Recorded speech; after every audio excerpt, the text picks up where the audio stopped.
This is TechCrunch.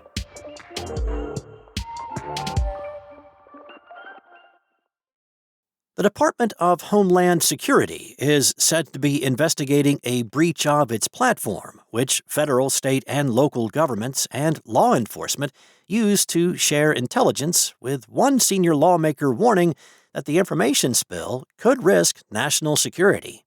News sites NextGov, which first reported the incident, and Bleeping Computer report that DHS officials are probing a cyber attack on its Homeland Security Information Network, or HSIN, which allows government agencies and local officials to plan, coordinate, and share information and intelligence about major events and respond to emergencies.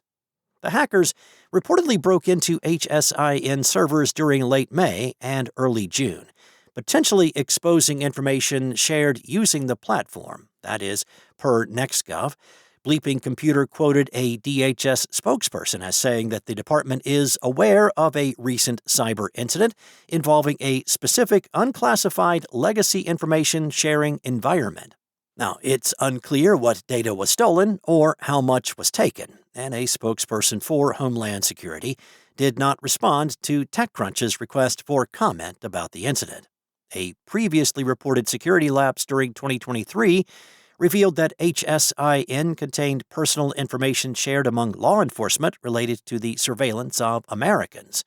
The incident involving HSIN puts fresh scrutiny on the government's ability to defend the cybersecurity of its own systems, following over a year of deep cuts across the federal government, including Homeland Security and its cybersecurity agency, CISA, under the Trump administration.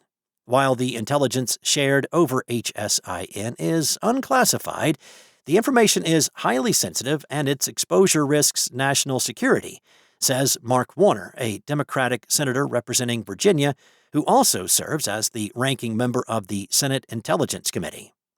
Warner said that the HSIN platform is supporting the World Cup games currently underway in the United States, and was also used last year to manage the response to the mid-air collision of the American Airlines jetliner and a U.S. Army Black Hawk helicopter over Washington, D.C., which killed 67 people. The identity, affiliation, and motives of the hackers who targeted HSIN are not known, but the breach marks the latest security lapse to affect the federal government over the past year. Since the Trump administration took office in January of 2025, the federal government has been beset by several major cybersecurity breaches, including the sharing of classified information and war plans over apps like Signal that have not been cleared for government use, the raiding of federal databases of Americans' personal information by members of Elon Musk's Department of Government Efficiency, and a reported public spill of reams of passwords and credentials by a CISA contractor that exposed access to government cloud systems. Earlier this year, the FBI notified lawmakers in Congress that it had to declare a major cyber incident after exposing the phone numbers of targets under surveillance by federal agents, potentially giving those adversaries a decided advantage.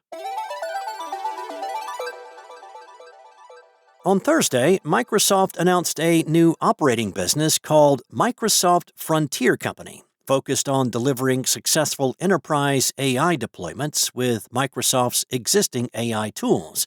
The project will be backed by a $2.5 billion investment from Microsoft, as well as 6,000 industry and engineering experts. In a statement announcing the venture, Microsoft's commercial business CEO Judson Althoff resisted the Forward Deployed Engineer, or FDE, label that is often applied to these ventures. He said, "This goes beyond what has been labeled as forward deployed engineering, and will be the largest, most capable, outcome-driven engineering organization in the industry." Nonetheless, the venture bears a striking similarity to a number of FDE-based AI ventures announced in recent months. Just 2 days ago, Amazon Web Services announced an internal commitment to $1 billion for its own AI deployment venture, explicitly embracing the FDE model. Both OpenAI and Anthropic have launched joint ventures along similar lines, although those efforts also involve outside capital from private equity firms. Microsoft's existing client base will give the new effort a significant head start, as the company has already deployed engineers to much of the Fortune 500. The announcement cites an early partnership with the London Stock Exchange Group, as well as Unilever, Land O'Lakes, and Accenture. That's all for now. For the latest tech news, go to TechCrunch.com.